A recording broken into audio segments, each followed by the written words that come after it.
আসসালামু আলাইকুম। জানিয়ে দেব এই মুহূর্তে হাতে পাওয়া সর্বশেষ ভয়ঙ্কর কিছু আন্তর্জাতিক আপডেট বাংলা সংবাদ। শুরুতেই থাকছে সংবাদ শিরোনাম।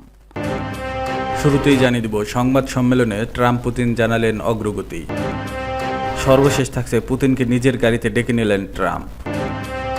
এখন শুনছিলেন সংবাদ শিরোনাম, এবার বিস্তারিত। প্রিয় দর্শক, আপনি যদি এই চ্যানেলে নতুন হয়ে থাকেন, ভিডিওটি দেখতে দেখতে চ্যানেলটি সাবস্ক্রাইব করে আমাদের সাথেই থাকুন। সংবাদ সম্মেলনে ট্রাম্প পুতিন জানালেন অগ্রগতি। ইউক্রেনের সঙ্গে যুদ্ধবন্ধে রাশিয়ার প্রেসিডেন্ট ভ্লাদিমির পুতিনের সঙ্গে প্রায় 3 ঘন্টা বৈঠক করেছেন যুক্তরাষ্ট্রের প্রেসিডেন্ট ডোনাল্ড ট্রাম্প।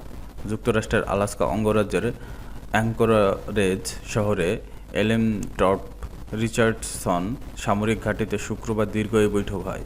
বৈঠক শেষে পুতিনের সঙ্গে যৌথ সংবাদ সম্মেলনে এসে মার্কিন প্রেসিডেন্ট বলেছেন তাদের বৈঠক অত্যন্ত ফলপ্রসূ হয়েছে, তবে এখনও কিছু বিষয়ে মীমাংসা বাকি রয়েছে।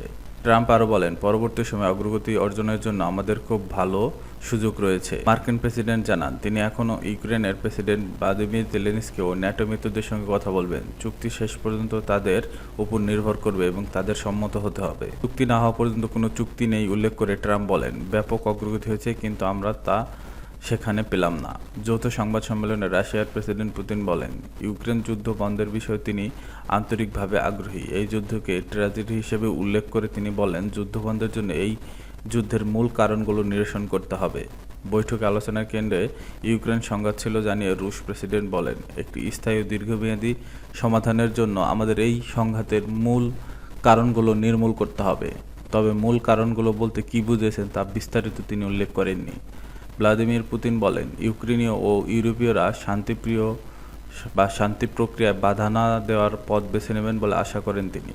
রুশ প্রেসিডেন্ট বলেন, শুভকামনার স্বর প্রকাশের জন্য আমি ট্রাম্পকে ধন্যবাদ জানতে চাই। উভয় পক্ষকে ফলাফলের দিক নজর দিতে হবে। পুতিন আরও বলেন, ট্রাম্প স্পষ্টত তাদের দেশের সমৃদ্ধির বিষয়ে মনোযোগী, তবে তিনি এটাও বুঝিয়েছেন রাশিয়ার নিজের স্বার্থ রয়েছে।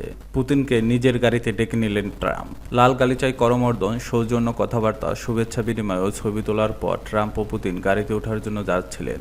এ সময় ট্রাম্প নিজের গাড়িতে ওঠার জন্য আহ্বান করেন। পুতিন ইতিবাচক সাড়া দেন এবং ঘুরে গিয়ে বা নিজ দিকে ট্রাম্প গাড়িতে ওঠেন।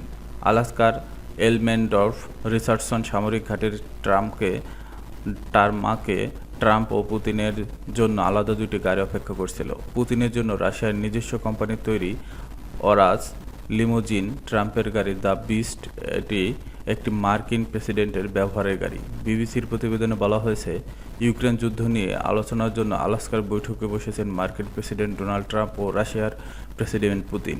ক্ষমতাধর দুই নেতাকে বহনকারী বিশেষ ফ্লাইট অবতরণের পর থেকেই আলোচনা হচ্ছিল তারা একই গাড়িতে বৈঠকের স্থানে যাবেন নাকি আলাদা যাবেন।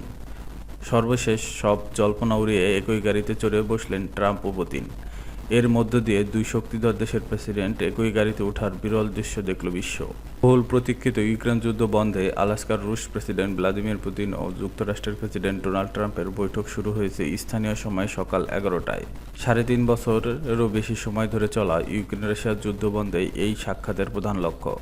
বৈঠকে যুক্তরাষ্ট্রের প্রেসিডেন্ট ডোনাল্ড ট্রাম্পের সঙ্গে দেশটির পররাষ্ট্রমন্ত্রী মার্কো রুবিও ও রাশিয়ান বিষয়ক মার্কিন প্রেসিডেন্ট বিশেষ দূত স্টিভ উইটকফ অংশ নিয়েছেন।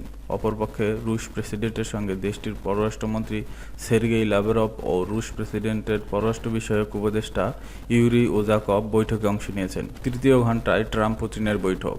ডোনাল্ড ট্রাম্প ও ভ্লাদিমির পুতিনের মধ্যকার দ্বিপক্ষীয় বৈঠক ইতিমধ্যে তৃতীয় ঘণ্টায় প্রবেশ করেছে। এর অর্থ হচ্ছে ট্রাম্প পুতিনের বৈঠক সম্ভবত ভালোভাবে এগোচ্ছে। আলাস্কার স্থানীয় সময় বেলা 11টায় শুরু হওয়া বৈঠকের বিরতিতে তাদের মধ্যাহ্নভোজনে যাওয়ার কথা ছিল, কিন্তু এখনও তা হয়নি। চলতি সপ্তাহের শুরুতে ট্রাম্প বলেছিলেন, বৈঠকের 2-3 মিনিটের মধ্যে তিনি পুতিনের মনোভাব বুঝতে পারবেন। যদি মনে হয় আলোচনা প্রত্যাশিত দিকে এগোচ্ছে না, তাহলে ঠিক বৈঠক থেকে বের হয়ে যাবেন।